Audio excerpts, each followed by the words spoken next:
Hello! Welcome back! Kita-kita tayo ulit, no? Pagbabasa ng Biblia, Matthew chapter 11, Mateo chapter 11, verse 7 to 15 tayo today. And 3:58 a.m. na. So after this, mamaya ako na i-upload. Tutulog muna ako siguro after this. But I'm gonna read. Before I go to sleep, I'm going to read this. Alright, let's do this. Verse 7, Mateo chapter 11, ang salita ng Diyos. Pagkaalis ng mga alagad ni Juan, ni John the Baptist, nagtanong si Jesus sa mga tao, noong pumunta kayo kay Juan sa ilang, in the wilderness, when you first went to John in the wilderness, ano ang inaasahan niyong makita? What are you expecting to see? Isa bang taong tulad ng tambo na humahapay sa ihip ng hangin? 8. Pumunta ba kayo roon para makita ang isang taong magara ang pananamit? Ang mga taong magara ang pananamit ay sa palasyo ng mga hari nyo makikita. 9. Pumunta kayo roon para makita ang isang propeta, hindi ba? Totoo, isa nga siyang propeta. At sinasabi ko sa inyo, higit pa siya sa isang propeta. 10. Our Lord Jesus Christ talking about John the Baptist here. Verse 10. Siya ang binabanggit ng Diyos sa kasulatan. Ipapadala ko ang aking mensahero. Mauuna siya sa iyo para ihanda ang dadaanan mo. He will be paving your way. Paving your way. 11. Sinasabi ko sa inyo ang totoo. Walang taong isinilang na mas dakila pa kay Juan, greater than John, na tagapagbautismo, John the Baptist. Ngunit ang pinakahamak sa mga taong kabilang sa kaharian ng langit ay mas dakila pa sa kanya. Those who are lowering themselves down, humbling themselves, is much greater than John. 12. Mula nang mangaral si Juan na tagapagbautismo, hanggang ngayon, ang kaharian ng langit ay dumaranas ng matinding pag-atake mula sa mga mararahas na taong sumasalungat dito, distorting the gospel or trying to manipulate the gospel. Those people who are gaining worldly benefits from the Torah and Tanakh. The first 5 books of Moses, Genesis, Exodus, Leviticus, Numbers, and Deuteronomy, and then the rest of the Old Testament, up until Malachi, if I'm not mistaken. Then Matthew came, the New Testament. Alright, where did I stop? Verse 13. Sapagkat bago pa dumating si Juan, ang lahat ng isinulat ng mga propeta at ang kautusan ay nagpahayag tungkol sa kaharian ng Diyos, Kingdom of Heaven. 14. At kung naniniwala kayo sa mga pahayag nila, si Juan na nga ang Elias na inaasahan yung darating. Elijah-like. 15, last verse. Makinig ang sinumang may pandinig. Those who have ears to hear, let them hear. Alright? So, una, nung previous Bible read natin, kumbaga, ini-emphasize ni John the Baptist kung sino si Lord, kung siya na ba yung Messiah na hinihintay. That question is just to emphasize to the people who's listening to our Lord Jesus Christ preaching during that time that He is the one. It needs to be asked by John the Baptist. And then John the Baptist sent his messenger or his disciples to ask that question. Ikaw na ba? Are you the one that we are waiting for, or are we going to look for another one? And then sinabi ni Lord doon na sabihin nyo kay Juan, these things that I am doing. These miracles, even raising of the dead. Tell it to him, and then he will know that I am the one. Now, in these verses that we are reading right now, or that we've read a few minutes ago, Jesus now is lifting up, raising up, or exalting John the Baptist. But on one verse here, it says, those who humble themselves down,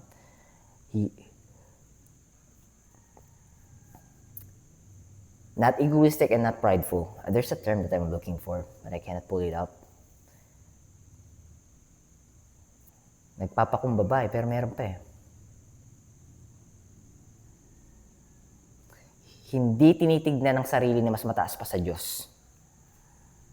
Ay mas mataas pa kay Juan. Alright, I think that's it for today. 5 minutes. I'm gonna make this one quicker or faster. Yeah. So, okay, I'm gonna stretch this one out a bit. Matthew chapter 11, verse 28, 29, 30.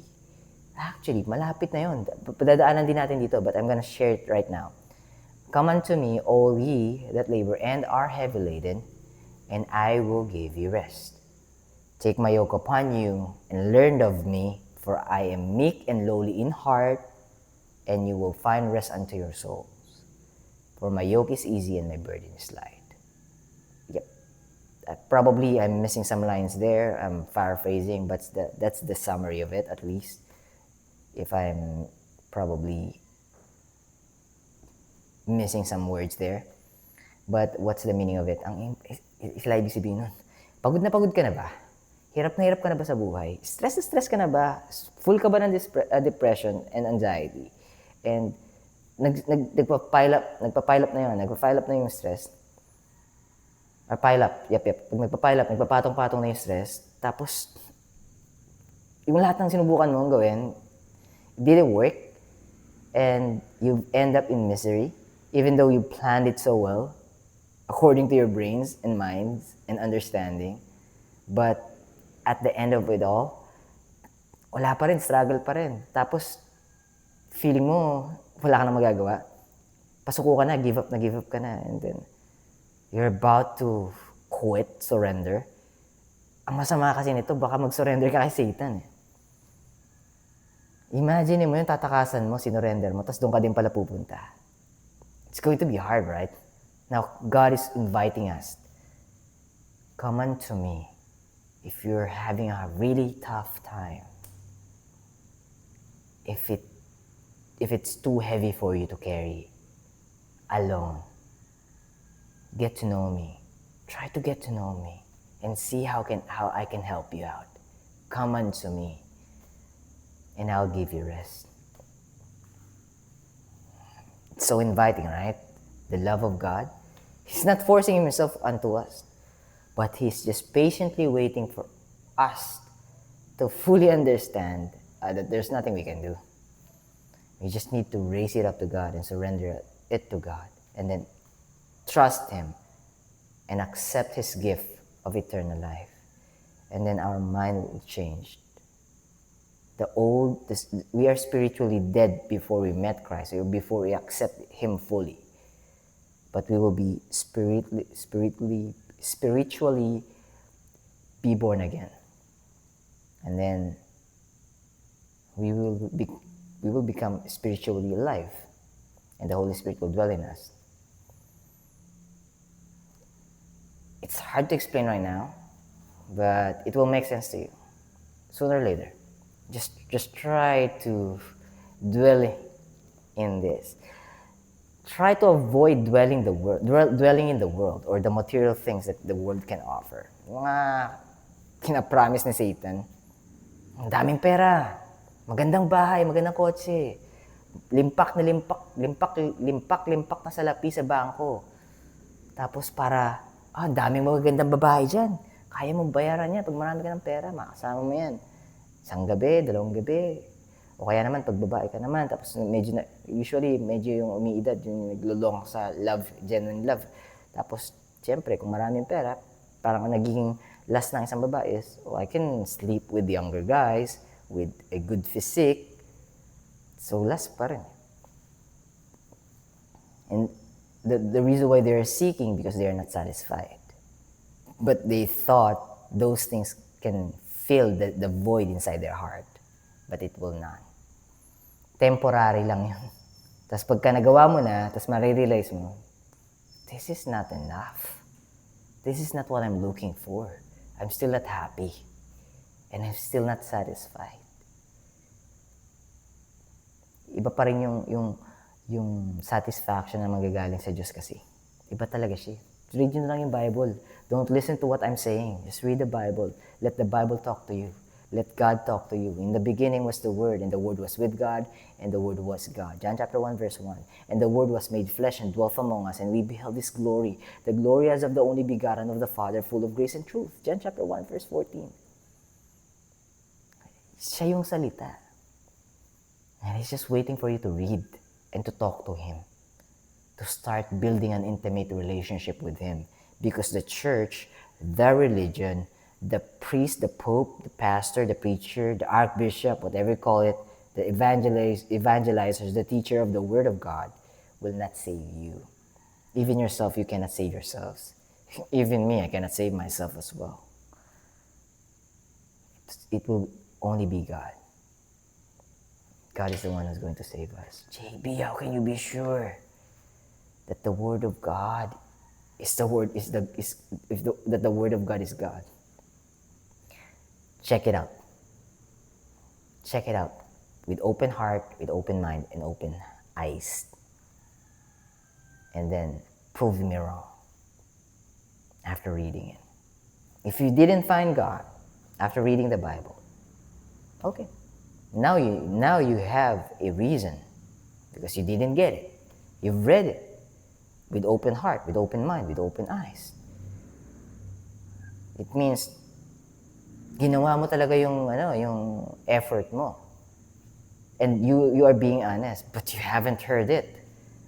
It didn't get into you. So that's fair. You can go ahead. Follow your own free will, and you can just neglect or reject God. But don't reject God just by feeling or just because you're hurt by someone who says they follow God. How can you be sure that they are following God if they hurt you? If they hurt your feeling? You need to double check. Are their words aligned with the Word of God? Baka hindi kasi.